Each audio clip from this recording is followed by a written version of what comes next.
was like, I don't think I started it. Are we recording now? We're recording now. Okay. It's on. It's recording. What are your jobs? What do you do? I have Ooh, I have so many jobs. So true. What are they? I am a tattoo artist and a muralist and a business owner and an We're in your installation tattoo shop right artist. now. We're in the tattoo shop right now as we Yep. speak. Mhm. Fernwood Studios. Okay, and an installation artist, you say? Installation art, yeah. Okay, Yeah. cool. I like all those definitions. That works. Yeah. Okay, which ones pay the bills? Like, what's the split on that? So tattoo artistry definitely pays the bills the most consistent and steadily. And then next on that is the installation art. Okay, cool. So, and you've had the tattoo business for how long? I've been tattooing since 2018, but I've had this studio for 3 years in March. Okay. And do you do like a lot of walk-ins or? I don't do any walk-ins anymore. No, I used to have to do them. Now I don't have to. So I Is don't. that the normal progression for tattoo artists? Yeah. Ideally, moving ideally. from walk-ins to all like custom stuff. Yeah. Okay. So you graduated. I graduated. Yeah. I don't Congrats. have to do them anymore. You don't have to do them anymore. Cool. And your business is paying for itself by doing tattooing. So you're also a Yes. business owner. Yes. She does it Absolutely. all. Do it all. Wear does it all all. the hats. Okay. What's So going- this pays bills, and then also the installation art. But what Yes. is installation art? What does that Oh, okay. mean? Where are we doing it? Yes. Okay. So art installations, installation art is temporary most of the time, but sometimes permanent, large-scale art. I do it at for events, so music festivals or company events, things like that. Okay. Cool. Yeah. So what is, for example, because I still don't know what an installation is per se, but for example, you have one coming up. So what's that Yes, going to I have look one like? coming up. The one coming up is a time travelers service station where time travelers can come and check in and refuel. Time travelers are who? So this is at Loveburn? This is a love. Oh, which yes, is yes. okay. Let's set the I setting. understand. I forget sometimes that People don't know. People don't know who time travelers and are. I may sound like just a crazy person whenever I Feel like they're coming through for fuel, and we hook them up. with the time traveling pirate ship. Right. Okay, so all of this is an event in Miami, Florida. It's called Loveburn, and I got an art grant to install this art there and to have it as an exhibit. And Loveburn is like a small Burning Man, regional Burning Man, I think they call them. Yeah, it is something like that. Okay, so it's basically a weekend of A weekend of a lot of art and a lot of humans coming together to celebrate art and life and music, but it's definitely more art heavy. It's definitely like little bit of a lot focus party. on art. It's a huge party. Yeah, it's a big old party. It's a big You party, skip but that I part. forget about the party because Yeah, because you're doing the art. I'm just You there, do- and then you're sleepy. Yeah, and then I sleep, and then Nice. I party sometimes, You but, do a little bit of but partying. there is a big party happening. I heard. I heard. That's heard what they there's a say. party We'll see what happening. happens. Okay, and for Loveburn, you are doing a time travelers Service station. It's called the Tick Tick Service Station. Yeah, and it plays off of last year at the same event. I brought my art cards, a time traveling pirate ship, and we created what was called Tick Tick tea, which is just yerba mate, but we had to decommodify it for the burn's sake. And so we called it Tick Tick tea and said that it was the gas to make you go fast. And from It does that, do that. it does do that. And so from that saying, we got the gas to make you go fast, the idea of a gas station that pumped the Tick Tick tea emerged, and then just kind of like kept growing. Okay, gotcha. So I'm seeing this car that you have. I'll have to put a photo in or something so people know what we're talking about. Right here, Wait, photo of the car. What kind of car was that? And it was like it was your car you drove for years, right? And then we cut it up with saws. We did. It was was a 2007 Kia Spectra that I got when I was 17 years old, and I ran it until almost the wheels fell off and the AC stopped working and all these different things, and so it was down to me scrapping it or turning it into an art car. And we went with art car. And thank God that we went with art car, because I've gotten so much joy and just like more life and use out of it as an art car. Yeah. I mean, that really baby goes to parades. I know. She's sometimes on the streets. Sometimes on the streets of St. Pete. You may catch her going to the coffee shop. Yeah. Watch out for her. But that was her, actually. Beep, beep. There she goes. There she goes.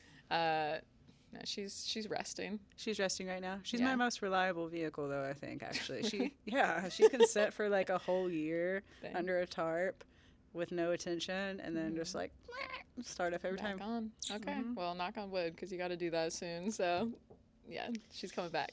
Yeah, she's good. Okay, cool. So you do the art installation, tattooing, and then you're also a musician. I am a musician. I don't think I listed that one. I do get paid to do that. That's good. Like I said, I said a job. But you don't rely on it fully. No. Yeah. I used to. In my early 20s, I was doing a lot more playing shows out and playing music, and then you start talking about music, I'm like, I need to back away from you. And yeah, so I am more focused on the art now, and music is more of a passion project. Okay. But I'm still doing it. Yeah. And then I think a lot of people don't always think about, when they follow their creative pursuits, that they're also going to have to manage the finances and the taxes, or if we do those. I don't know. Not everybody does. I pay my taxes. That's right. We do. I do them. It takes me all year to do my taxes, almost. Right. With being a freelancer and keeping and a business owner and keeping all. You have an LLC? I have an LLC. Yeah. So you know the ins and outs. Yeah. I don't know how to do that. It's a lot. But that's a job in itself. It is. Yeah. How many hours a week do you think you spend doing the non-fun creative part, like managing your business, managing the finances, all that stuff? Or like, what's the split? Like a third of your work time? Probably like a third. That's a lot. Yeah. I don't like it. I don't like it at all. When you get real big and rich, you can hire somebody to do it. Yes. Yeah. Hopefully. I think so. I think that's how that works. I see it coming. I don't know. Okay, so when you were growing up, little Tater Tot, set that scene for me. Like, were you a creative kid? Did you foresee a life where you could be your own boss and business owner and a musician and an artist? Were you always like this? Yes, I was always like this. I've always been like this. So you've always been like this. Yeah, I've always been creative, and I always liked playing with the box that my toys was in more than the toys, and I would play with sticks in the woods a lot, building clubhouses and stuff. I was always coloring and drawing and things like that. And growing up, I wanted to be an art teacher because that was the only representation of an art profession that I had. Oh, yeah. It was like, if you want to be an artist, you can be an art teacher. That was the dream. And so I was like, all right, I'm going to be an art teacher. And then I got a little bit older, and I was like, I don't really want to be an art teacher, You're like, so I just want to do the art. I just want to do the art, yeah.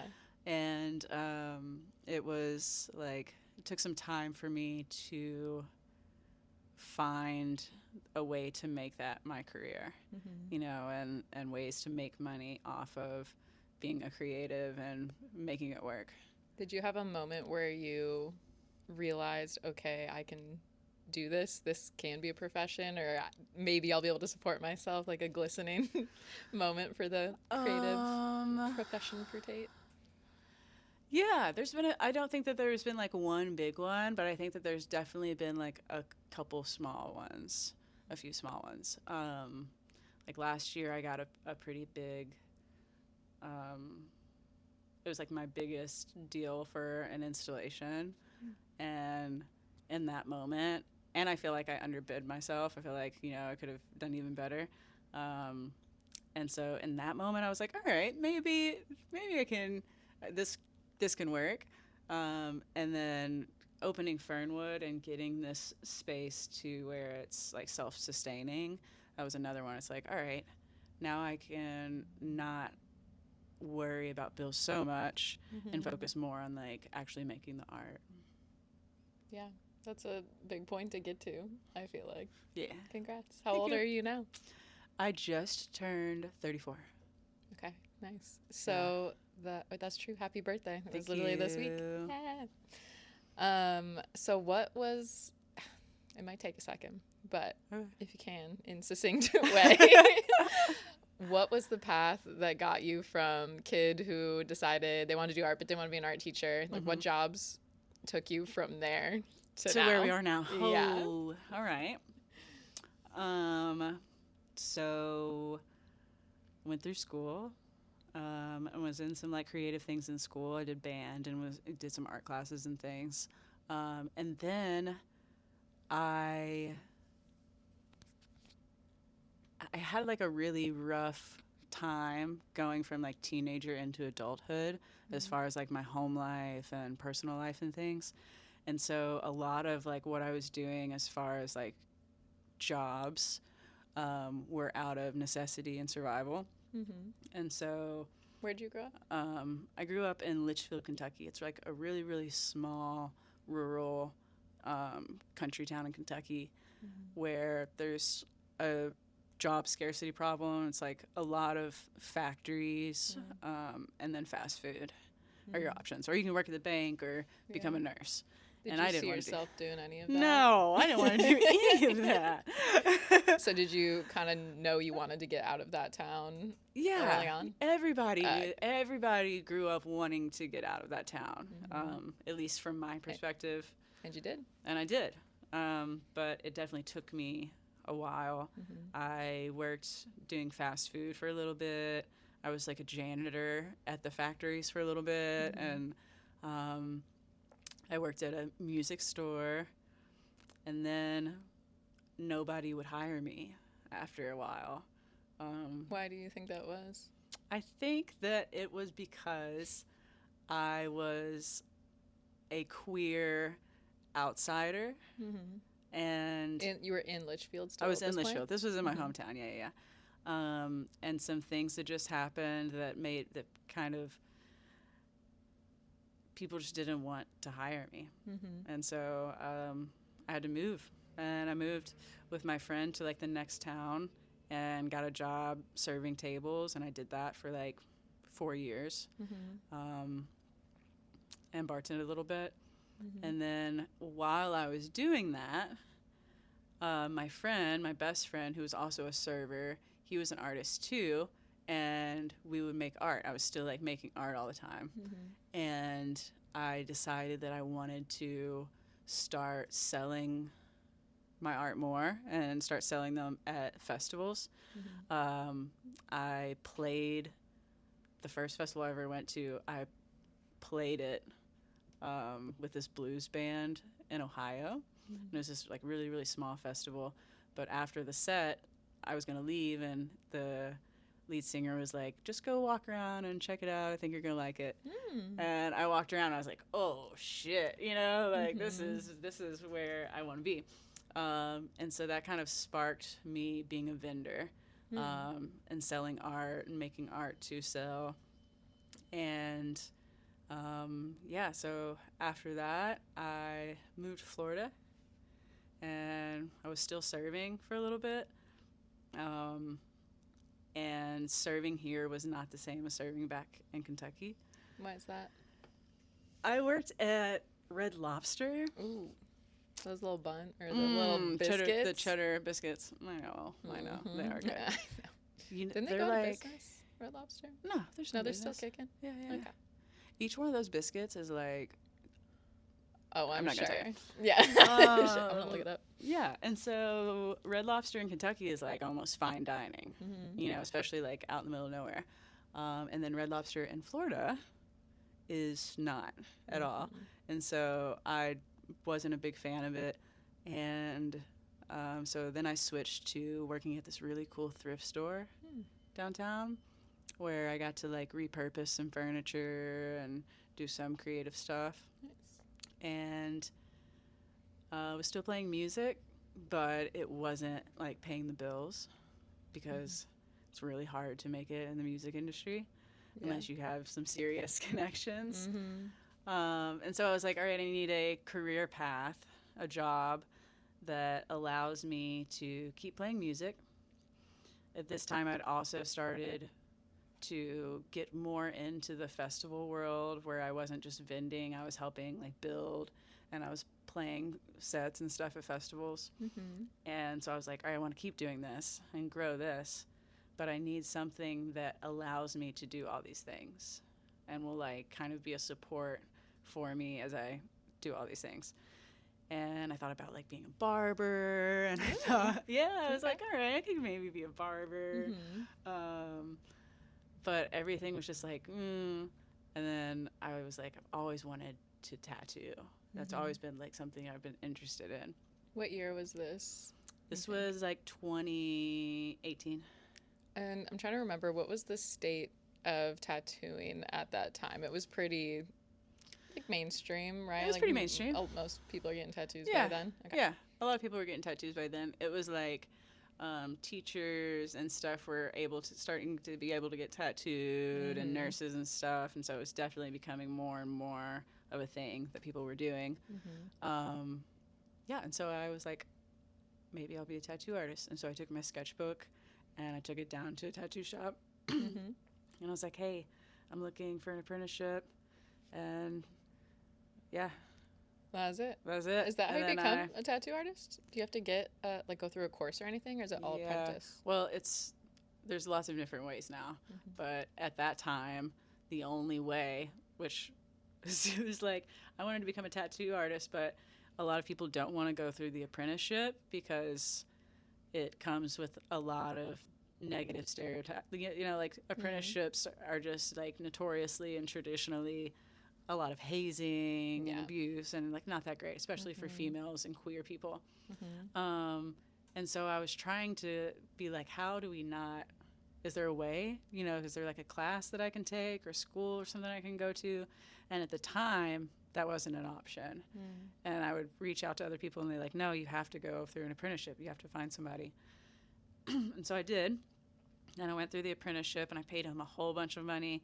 And I learned and I became a tattoo artist and I went off on my own. Now, there are, I mean, like if I would have just waited a few months, it was like literally like right after these tattoo schools That's what I thought. started popping up. Which have a pretty bad rep in the industry because they're just like, they're turning and burning. They're like taking people's money and then doing really quick courses and then giving them a license and then sending them out. And then they have to find a job at a tattoo shop. And most tattoo shops will not hire them without an apprenticeship and at least 2 years in a shop. So now you kind of have to do school and apprenticeship. Right, yeah. When they could have just, done the apprenticeship. Yeah. That is hard. And it benefits the tattooer to do apprenticeships because people pay. You don't get paid while you're doing an apprenticeship. You pay to do an apprenticeship. Correct, yeah. And then all the supplies are so expensive and, So it's so hard to quantify, but how expensive is it to get into tattooing today? Thousands and thousands of dollars. You know, Like you're going to 10,000, spend. It depends on how and who you get your apprenticeship from, because your screen went on the screen share. It's fine. Okay, Yeah, cool. it's chill. Now you can't look at yourself. That's all right. I know what it look like. So some people charge for apprenticeships. Most people charge for an apprenticeship, but some people will teach people for free, most of those situations end up not being great. Yeah. You know, because there's like a reason they're probably going to teach you for free. Do you take But apprentices? I have tried to take an apprentice before, and it went okay, but it was a lot of time and energy, and they just weren't ready for it. But they went on. They took some more time and they learned some more, and now they're an amazing tattoo artist. Great. So yeah, it's just like a bad timing type thing. But yeah. Okay. So expensive, but not It's expensive. like going to get a degree necessarily. No. Yeah. Yeah, it's more like if you're going to go to like a trade school or something like that. It's really all of the equipment and everything that ends up adding up. Is it still a good industry to get into? I feel like there was a boom there where tattooing, it seemed like everyone was a tattoo artist and there was pretty good money in it. Is it still that way? Is it a good time to become one? I think that being a tattoo artist is like one of the best jobs ever. I think it's like super, super fun, and I get to make art every day and send it out on people that get to appreciate it forever. And so I would always recommend becoming a tattoo artist because it's great. I love it, and it's made my life so much better. But there definitely has been, like, with the tattoo schools, and people are ordering just like machines online and tattooing their friends. And so with all of that happening, I feel like the industry is pretty saturated right now. There used to be only like 1 or 2 tattoo shops in a town that you would like have to go to, and now there's like a tattoo shop on every corner, or everybody knows somebody that tattoos. So I feel like business is maybe a little bit slower because of that, and it's a little saturated, but it's probably going to go up and down. It's like a lot of things. Yeah. I had this friend who's a stripper who said that strippers see recessions coming first. Like, strip clubs are very receptive to that. And I've heard that about as well. Could that be true of tattoo artists? I think people so. Stop. It's like one of the first. It's a luxury item for sure. It's definitely like a luxury item that people get, and I can tell whenever just like finances in general are going down for people. People are strapped. People are strapped. Yeah, I can tell for sure. It's one of my first luxuries to go, I feel like. Yeah, the tattoos. Yeah. Oh yeah, for sure. And then you can also, on the flip side of that, you can also tell whenever it's like tax time, or people got their stimulus checks during COVID, or any like flux of money. You can definitely tell. Yeah, you have to be ready for the fluxes. Yeah. I want to talk about, I feel that festival work, when people hear that people do that for their job, they're like, oh my God, that's so cool. That's my dream, or sounds like a dream job. Yeah. Is it as dreamy as it seems? What's it really like to work on an installation crew for festivals? It is. There are a lot of aspects of it that are the dream job, and I have to remind myself of those a lot. Like, what about it? That I'm getting to make art for a living, and that I'm getting to create something that hundreds, thousands, millions of people are going to see and have memories of, and it's going to affect their experience. And I feel like a lot of festival work is like it's like the best artist in the country, or like, it's like kind of like how Burning Man is with art. I feel like it's a gathering of all of the best artists, best art. So in all of those things, I'm like, yes, this is a dream job. And there's a lot of perks that come with it, and like the catering. I get catering, I get my travel paid for most of the time, and lodging, and all of those things. And I'm treated really nicely, and I get tickets to the festivals, and get to work with your friends. I get to work with my friends. That's a big one. Yeah. Thank you for reminding me of that. That is probably my number one. Remember your friends worked with you? Remember that? Yes, I do remember. I love working with you. We got our T25s. I know. Matching screw crew. We have the same socks on. Oh my gosh, where's my screw tattoo at? Mine? I don't know. I can see it. Wait, where's the game? Here's mine. Yeah. Yeah. Screw crew. I don't know if that works. Yeah, working with friends is probably the best. I'm never like, oh, I have to go to work today. Yeah. It's never like that. It's always Mm-hmm. like I'm having so much fun with my friends and I'm making art and it's all those things are great. There's also a lot of high stress. Mm-hmm. It's a very, very high stress, fast moving. Is that because of the timeline, like Yeah. between when you show up and when the product has to, like gates are opening? So Right, you're yes. done There's when you're- always a ticking clock Mhm. that's like over your head, and then there's all these things that you don't account for that could happen that can like put you back, or you have to pivot and do something else, and then there's like a chain of command, and so you could do something, and then the person above you could not like it, and you have to start all the way over. Mhm. So there's a lot of high stress, but I think it's worth it. Yeah. I And love it. people can make money doing this. Is it good money? I feel there's a lot of people have volunteered for festivals, but I don't know how many people have really worked the paid positions for festivals. Right. Yeah, I agree with that. Yes. I definitely, if people come up and ask when I'm working, they're like, I want to do what you're doing. How did you get to do this? It's a lot of working for free in the beginning Mm-hmm. until what I like to say is somebody told me this once is if you're starting a new career, a new path, work for free until someone insists on paying you. Yeah. And so that's kind of how this industry is. It's a lot of working for free and kind of paying your dues, as some may say, and proving your worth, building up the resume and showing your skills. And then you could possibly get a role that, that pays well. Yeah. I feel like there's this obvious stereotypes around Burning Man and trust fund kids and all this stuff. Is that what the community is like who builds festivals? Or Absolutely not. Okay. There are definitely people like that are sprinkled in, but a lot of the people there were once the kids that went to the festival. A lot of people started going to festivals, and they were the people that were like, I really want to do this, and they just loved it so much that they worked and worked until they found a way to make it their job.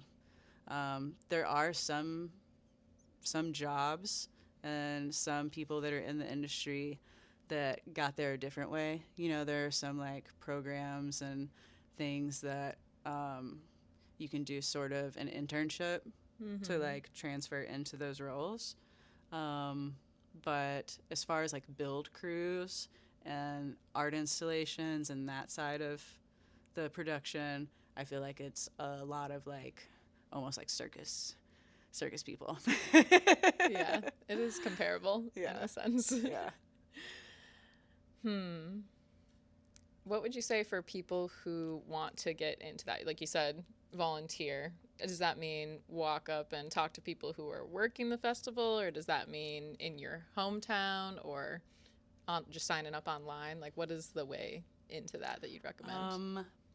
I would recommend finding the part of the festival that you like the most, and then, or if it's like a piece of art that you like the most, or whatever it may be, if it's the lighting, there's lots of different roles, and then find the person that's in charge of that, and then go from there, and try to volunteer for them specifically.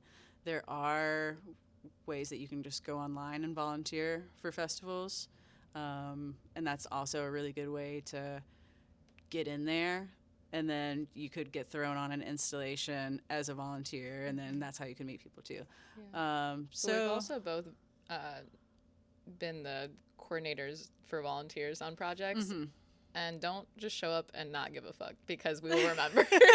People will remember you we will remember slacking. Yeah. Like, if you have fun when you're having fun, but work when you work, because it's hard Yeah, work. totally. That people do. This last year I had a handful of volunteers for strike, and Which is when you take down everything. Which is when after. you take everything down, and nobody. It's hard because everybody's really, really tired, and it's and I had a handful of volunteers, And there was definitely some that I said, I don't, put them with somebody else because they're just not bringing as much effort as all these other people who like really, really want to be here working with sticks and are like really excited. And they're like bringing me all these really cool sticks and showing me like, look at my stick.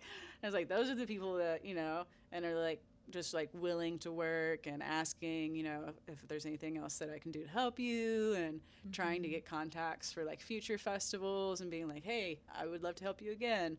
I definitely remember all those people. Because it's a small community. Like when you go to these festivals around the country or even outside the country, it's a lot of the same workers. Right. Yeah. So if you get a reputation for being not a hard worker. You want a good reputation. Yeah. You don't want a slacker reputation. I mean, and I think people are forgiving. I wonder what you think about this, because working other jobs that are similar, either on film sets or more traditional construction jobs, I think the community is really different than festivals. Festivals are a really special place where you see women in booty shorts driving forklifts and they're working their asses off and people are not being creepy to them. And what do you think about, I guess, the community work environment of festivals? Yeah, of festivals. I think that, like you said, it's something that's really, really special. And I think that we try to make it what we want to see in the world. And so I feel like if there's anything that were to come up during a festival or during an event that I felt like wasn't cool, that it would be resolved, that we could bring it to somebody that's higher up. We could bring it to the festival lead, and it would be like at least talked about. Yeah. There's by no means perfect, and yes, lacking in HR. Yeah, absolutely. It's like any other like group of people that you put together. There's going to be some bad as well as all of the good. But for the most part, the people who go to this are kind of pre-vetted almost, to be more accepting and be more generally good people. Good. Yeah. Good people. Good people. We love it. We love people. Okay. We love good people. Good music, good art. Good stuff. Yeah. Good food sometimes. I had some really bad festival food recently. Maybe it's been a while. I mean, it remembering usually is really, really good, but I just had some really bad. It was like French fries and this nacho cheese over it, but it had like Old Bay seasoning mixed into the nacho cheese before it was poured up. It was... I don't know about that. It was not it. That's not it. No. Speaking of not it, would you... do you ever consider... Well, first I'll ask, have you ever had a normal 9 to 5? A normal 9 to 5.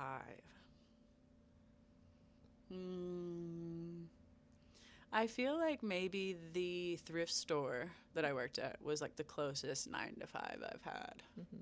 Do you ever think about quitting this lifestyle and going to a job that has more security, or? Absolutely not. Not for you. No.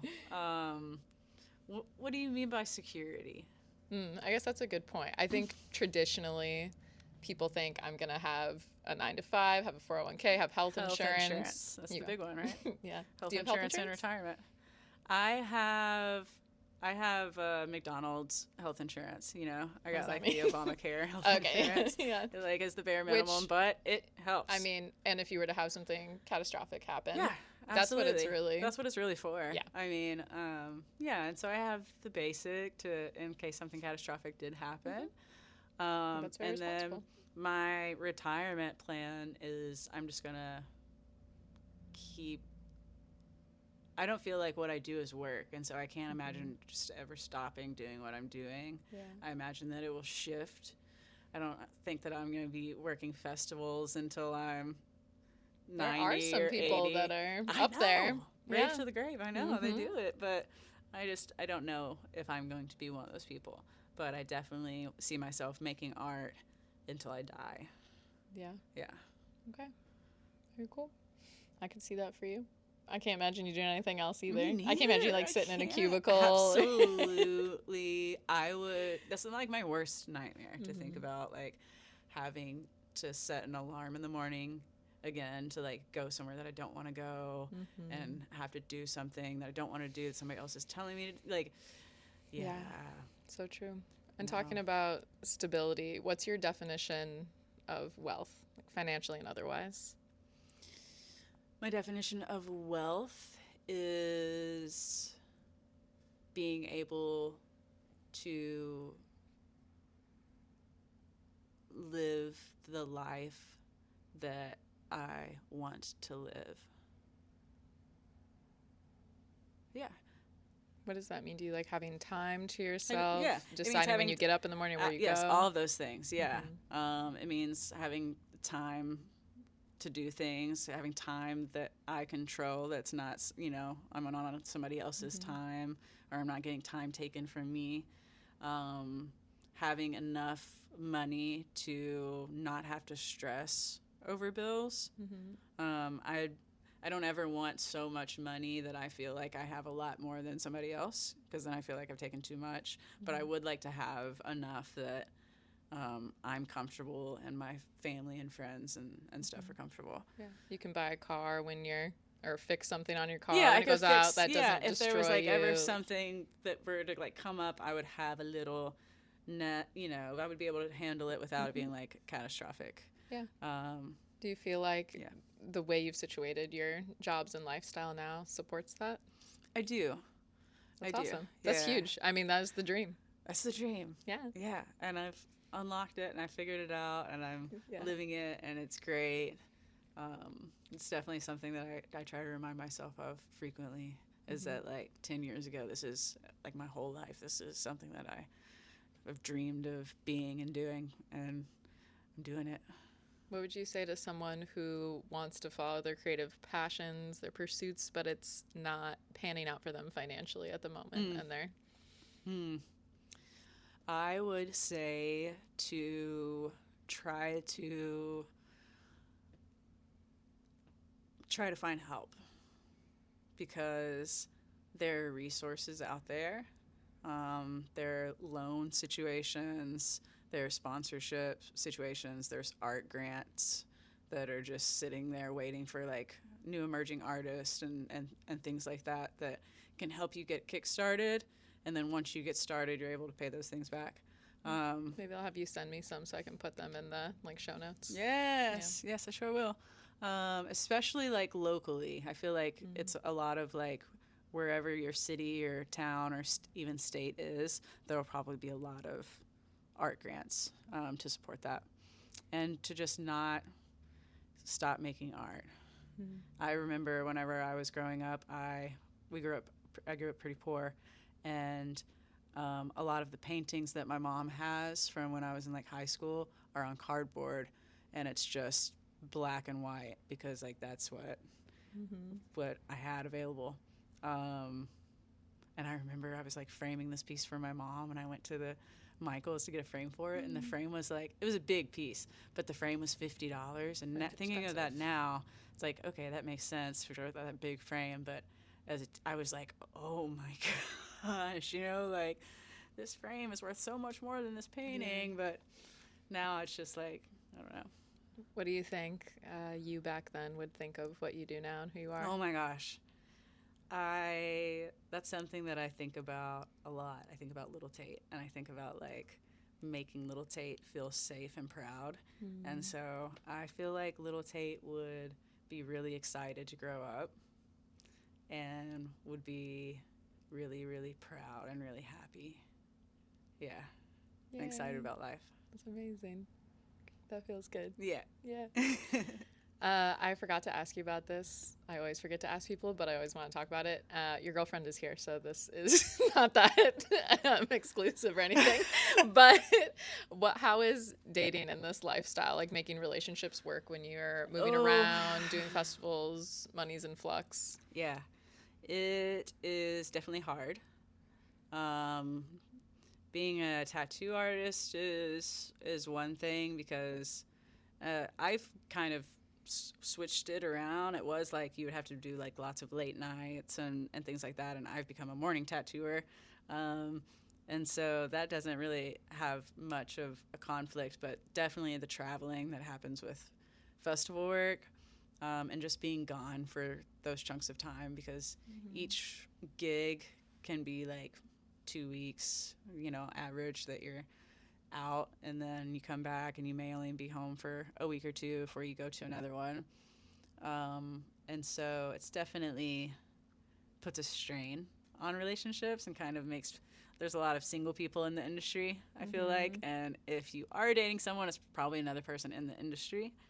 And you guys work that out. Yeah, we worked that out. Yeah. Yeah, she does decor, and so it works out. But that's a good point. There's a lot of different part jobs within the festival world too. Like you do more installation, carpentry adjacent, sign painting is a whole job you can have. Right. Yeah. Decor, which not just for the festival but for the behind the scenes specific areas. Yeah, there's so many you can be different in lighting. You can be in there's so many different jobs, and then subcategories of those jobs, and it's just like it's crazy. There's a lot of different jobs. Yeah, and it helps to come in with a skill like being a painter or knowing something, but also I think people are really willing to teach is something I was surprised to learn, especially being a woman learning carpentry from a bunch of guys. It was great.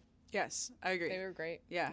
It may also have to do with the men that we surrounded ourselves with. For sure. I'm not vouching for all festival men by any means. Because we did get taught, at least I know, I'm thinking of a few specific ones that are just like really great humans. Shout out to the good ones. Shout out to the good ones. You know who you are.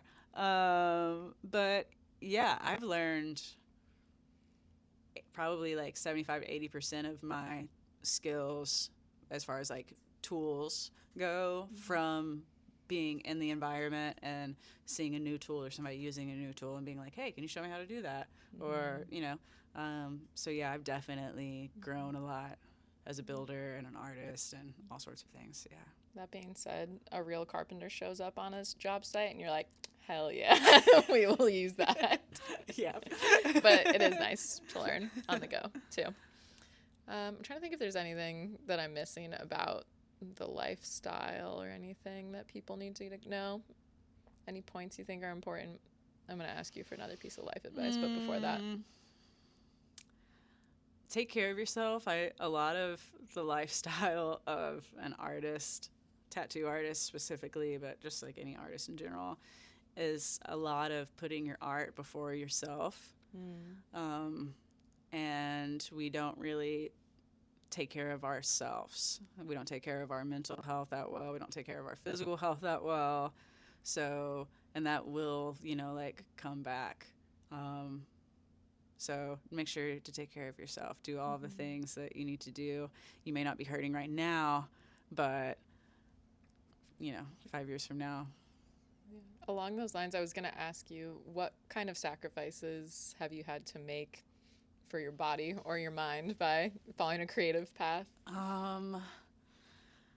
I have the big one that is just the big one is my hands. I've lost a lot of. I used to be able to just do whatever I want with my hands, and from overusing them, doing tattoos and using power tools, I don't know if I have carpal tunnel, probably carpal tunnel, but my hands will go numb, or I have like shooting pains in my wrist and will go up my arm. And it is definitely triggered by using tools or by tattooing for too long. And for a year before I got it figured out and was like, I just have to monitor my usage, it was affecting all aspects of my life. I couldn't play guitar.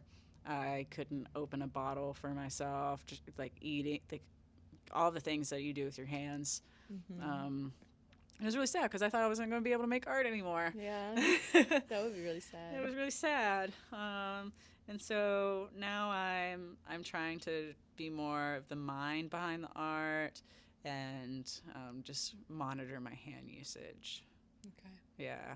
Good. That's the Take big care one. of yourself. Yeah. One more thing that I want to ask before that is, It's so hard, but is there an amount of money vaguely that people usually make working on a build? Like if you're an employee of the build or staff on the build? So like I know I can't even remember, but is there like a range of how much you can make a day? Um, Like how much are people walking away from working on a job for a week or 2 weeks within it their it pocket? it really really depends on like your position within the team. Hmm. You could walk away with nothing. You know, you Yeah, could you could yeah, volunteer. volunteer and Yeah. then you could get your ticket and food and all of that paid for. You could just get your travel paid for. You could make hourly, which some hourly rates right now are like 19 to 30, anywhere from 19 to like $30 an hour. Hmm. And then you could do day rates, and those day rates go anywhere from like 200 to 400, 450 a day. Cool. Yeah.